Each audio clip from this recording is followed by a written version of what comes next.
Hello everyone, welcome to the HardReset channel, and today I'm going to show you how to replace the dustbin filter on the Narwal Freo X Plus robot vacuum and mop. So the first thing we're going to do is take off this top cover like this, so it should come off pretty easily.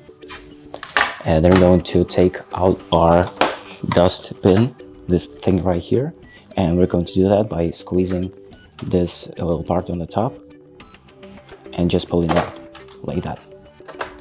So now this is the filter part that we're going to replace, and we're going to just come up right here and just take it out easily like that.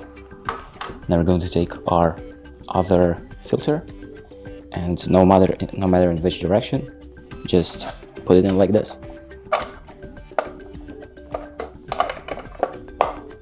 There we go. So it should look like this. And now we're going to put it back by using the same tactic. Just squeeze this part and put it back in and release. And there we go. The filter has been replaced. Thanks for watching. I hope this video helps, and make sure to like and subscribe.